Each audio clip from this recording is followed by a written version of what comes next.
I'm going to be completely honest about NBA 2K24. This game sucks. This game stinks. It's one of the worst 2Ks I've ever played. I don't like this game at all. The gameplay is terrible. It's real bad, fellas. It really is. I can't see myself playing this game much longer. I have tried to like this game. I really did try and play this game online, but it's pretty much close to unplayable, fellas. The biggest problem last year was the off-the-court stuff, not the gameplay. All they had to do was nerf a few limitless takeoff animations and that was it. Maybe make shooting a tiny bit harder, but they've just fucked it completely. Again, making changes that didn't need to be made just for the sake of it. Adding untested, unfinished features that are years away, but they push it to make the game sound better to investors and to sell all these hopes and dreams to a community when it was just utter lies. Where are all these animations that they said that were going to be taken from in-game footage and all this crap? There's none. It's all utter bullshit. So the first thing I want to talk about is what was wrong with shooting. Don't fix something that isn't broken, and shooting wasn't broken at all. It was one of the best things in 2K23 and it was the best it's been in years. I really don't understand why they did anything with the shooting and now it's just completely fucked and the community is to blame. They wanted harder shooting. They don't like it. They wanted a pure green window. Now they hate it. If Mike Wang just grew some balls and just been the bad guy and said no, we wouldn't be in this situation when it comes to shooting, because shooting was fine and the community just fucked it. Having a pure green window at the same point every time is exactly what Zen players want. So they needed to have an inconsistent pure green window. Otherwise Zens would just run wild or it'd be too easy for sweaty players, so they have to have this bullshit of inconsistent speed up and slow downs of jump shots from catch animations. It's just ridiculous. Sometimes your jump shot's fast, sometimes it's slow. You have no consistency. Video games are all about consistency. Mike Wang just had to be honest and tell them the reasons why a pure green window didn't work. Instead he just went quiet and brought it in, and now the shooting mechanic is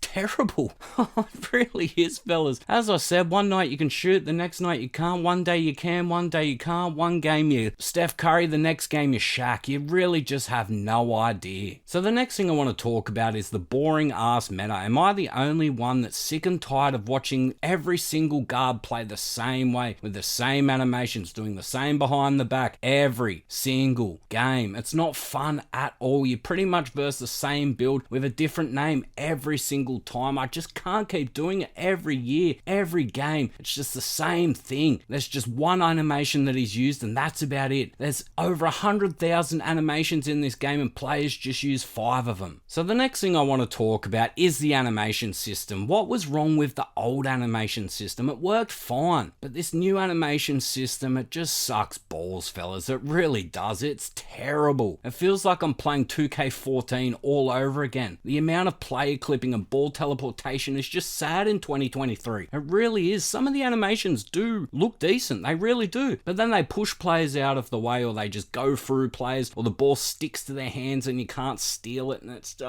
just terrible. It's honestly one of the worst things I've seen in gaming for a very, very, very long time. That's not including 2K. They just expect us to pay for these unfinished features and we just have to wait for them to be patched in 6 months or even longer, 18 months, 24 months. This animation system has set this game back so far and nobody cares about it. If you want to see how bad the clipping and the ball teleportation is, if you really think I'm lying, play any single player mode with the replay feature and you will be shocked. So the next thing I want to talk about is strength equals RNG. Strength is just over the top. That was the scary thing with strength, because it's so hard to implement into a game. Strength. Do we just push players out of the way? How do you get an advantage other than just a pushing animation or something like that because of strength? See, speed is different. You get around a player, but what can you do with strength other than just these cheesy animations? And that's what really scared me with this game when they were talking about, oh, strength matters, strength matters. All it is just getting animations throwing players out of positions. You try and play good defense, but that isn't good enough anymore. You just get bumped out of the way. And then even when you try and play defense a bit later, you still get thrown out of the way. When they're going up for layups or drives and they just blow past you, you come in late, it doesn't matter. You don't get a contest. So you tried to avoid the bump completely and you don't get a contest. There is nothing you can do. It's stupid, man. Like, I just can't understand how they actually think that this was a good idea. You get pushed out of the way on drives, rebounds, rebounds, layups in the post, everywhere, dunks. Oh, it's just so stupid. And then there's times when you just get pushed out of the way without even triggering an animation. Your guy just gets pushed out of the way and clipped out of the way. It's just ridiculous. It takes the fun and the skill out of defense. So the next thing I want to talk about is rebounding. Rebounding is one of the most underrated things that never gets the loves like it should, like shooting does. And like shooting last year, rebounding was in a great position. If you're in the right spot with the box out, you got the board. It was as simple as that. But now the animations just take it to a whole new level. You get wormed pretty much 4 out of 5 times. Your box outs just don't even work against taller players. It's just ridiculous. It's stupid. And like I was talking about before with the ball teleportation, when rebounding, if a player with a higher rebound will get ball teleportations a lot. This happens so much in the my career,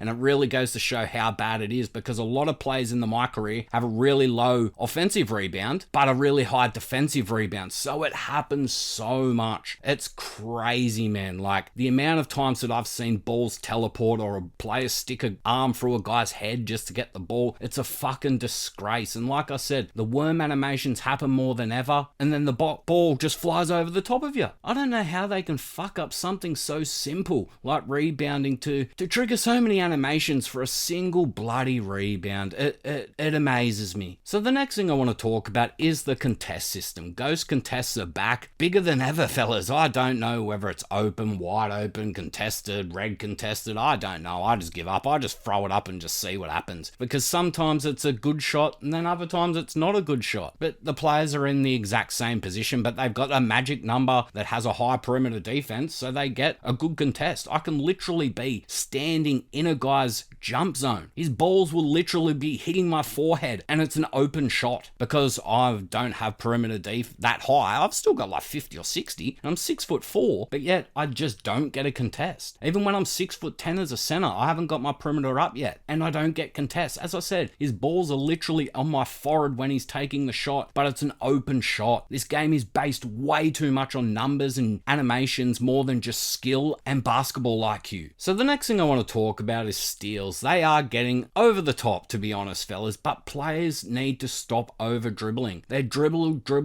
putting it into their left hand all the time or their non-dominant ball hand, and it should be stolen, because players can't control the ball so well. Just sizing up players all the time, they're gonna get the ball plucked over and over again. Maybe it's a bit too much at the moment and the steals are way too OP, but I love to see players actually getting stolen when they just size up and just try and dribble non-stop. There has to be a couple of tweaks, as I said, to make it harder for players to steal, but I don't want dribblers just to be able to do what they want and size players up and get all these advantages and defense get none. So the next thing I want to talk about is screens. Unless you're a lockdown defender, getting through a screen is rough, and mismatches are just so OP this year. If you switch, you've pretty much got no chance. You're pretty much useless. If there is a mismatch made, just throw your hands in the air and just give them 2 points, because either the big man will dominate you and just post you up, or the guard will just size you up and just use your speed to get it. Yes, it is realistic, I get it, but it just gets beyond a joke. Every single play, you cannot get away with mismatches anymore. It's a lose-lose situation, and I hate it. When you're a big, if your guard hits the screen too hard, you step up and it's an easy roll every single time. If you don't step up, it's an easy free. What can you do? Just because of one single animation. A single animation from a screen determines the play every single time, and it's bullshit. That one animation that you get from hitting the screen determines whether they get open or not. It's as simple as that. That's all the game is at the moment, is just that one screen. Does he hit it big enough to create enough space for a shot or a cut? That's it. And it's bullshit. Screens do have to be in the game, but they have to be not the main aspect of the game. The main driving force of offense is screens. So the last thing I want to talk about is just a couple of good things. Look, it isn't all doom and gloom. It doesn't look good, but there are a couple of good things. As I said, the reward system. As I said last year, the reward system was terrible, but there's actually some cool rewards this year. Mascots are for everybody, which is a good thing. It's an old ass reward, but at least it's something. I like it. But there are some new ones too, like the King outfit, the Cyborg guy, which are really cool. Hopefully they do keep it going all throughout the year, because this is a huge step forward in the right direction when it comes to rewards. Could it be better? Probably, but it's better than nothing. So the second good thing is a focus on the mid-range. I hated guarding people from half court 24/7. There is some players that can shoot consistently from limitless, but I'd rather a mid-range mid-range be effective more than limitless, because a mid-range is a big thing in basketball, and it was lost in 2K, but it's back bigger than ever, and I like it. It creates so much more than just a free and drive meta. Pulling up for a mid-range, pulling up for a fader, doing some sort of hop step, anything is